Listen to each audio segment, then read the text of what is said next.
बताओ जरा, अगर हमसे नाराज है तो आकर मुझसे बात करे, बगैर वजह के वो हम पर हमला क्यों करेगा? मैं अच्छी तरह जानती हूँ बाबा को। अगर वो हमसे नाराज हैं तो कभी किसी और पे गुस्सा नहीं निकालेंगे। मुझे पूरा यकीन है कि कोई गलत फहमी हुई है। क्या होगा बिनिश, लड़की ने अपना ही हार चुराया और इल्जाम इंसिया पे लगा दिया। नहीं, ऐसा नहीं। नाना इस बार अपनी जगह ठीक है। उन्होंने अच्छी तरह तलाशी ली। नेकलेस रूम से नहीं मिला, लेकिन फिर अचानक से मिल गया। जिसने भी उठाया वो खौफजदा हुआ और फिर उसने वापस रख दिया उसको।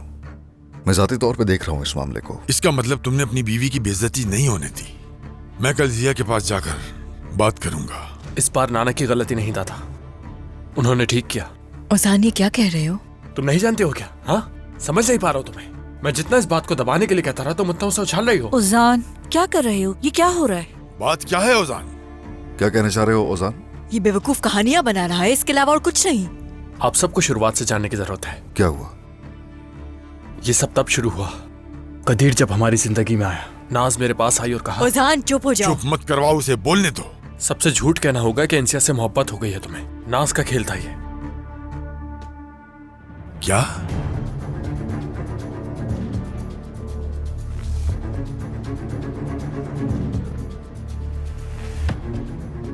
जो तुमने मुझसे कहा था कि मैं इंसिया का आशिक हूं, उससे शादी करना चाहता हूं, वो सब झूठ था।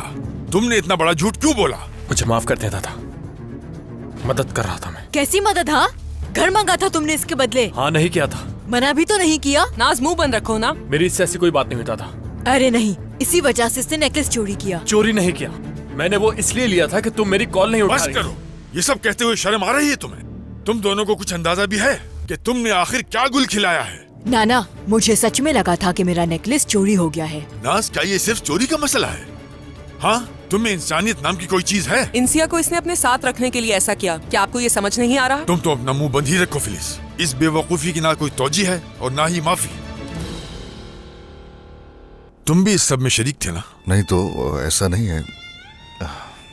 हम तो कदीर वाले मामले पर लड़की को बचा रहे थे। इनसे अच्छी लड़की है इसलिए। उसके बाद ये दोनों क्या प्लान्स करते फिर थे मुझे नहीं मालूम। अब तो खुशी तुम्हें मिल गई होगी ना बेवकूफ। क्या तुम अब भी ये बात कर रही हो? क्या तुम्हें अभी भी कोई उम्मीद है? तुम्हारे ख्याल में शादी एक खेल है? तुम क्या करने जा रही थी? आखिर तुम्हारे जहन में क्या चल रहा था? शादी से पहले ओजान और इंसिया को एक ही कमरे में छोड़ देते। क्या बात है, आग और बारूद साथ साथ। तुमने इंसिया के लिए मेरे बेटे को जलाने की कोशिश की। तो तुम अपने बेटे को बेकसूर समझ रही हो। इससे बात करो ना। ये ऑफर उसने खुद कबूल की थी, तो मेरी बेटी से सवाल करने के बजाय अपने बेटे से करो। आपको पता होगा कि मैं किसी मसले को अधूरा नहीं छोड़ती, उसे हल करके। शर्म है तुम्हारे अंदर? नादिम होने के बजाय अब भी बोले चले जा रही हो। निकल जाओ फौरन यहाँ से, दूर हो जाओ मेरी नजरों के सामने से। मुझे अपना चेहरा मत दिखाना। नाना, मेरी बात समझने की कोशिश करें। इस बेवकूफ ने सिर्फ अपने हिस्से की स्टोरी सुनाई है। अगर मेरी बात सुनेंगे तो आप समझ जाएंगे। अपनी साइड की स्टोरी से क्या मतलब? बस बहुत हुआ, मैं सब कुछ समझ चुका हूँ। मैं सिर्फ माहिर की खातिर खामोश हूँ। माहिर बेटा, माफ करना। नो, ऐसा नहीं। आप जो चाहे कह सकते हैं। इन दोनों ने तो कहने के लिए कुछ भी नहीं छोड़ा। हाँ, कौन क्या कर रहा है फर्क नहीं पड़ता। अगर नाज ने कुछ कर दिया तो गुनहगार हो गई। क्या मतलब कौन क्या कर रहा है? कुछ छोड़ा है करने को? तुमने सब बर्बाद कर दिया। नाज, बस बेटा ठीक है, इस पर हम बाद में बात करेंगे। माहिर, तुम नाज को जरा बाहर ले जाओ, इसे ताज़ा हवा की जरूरत है।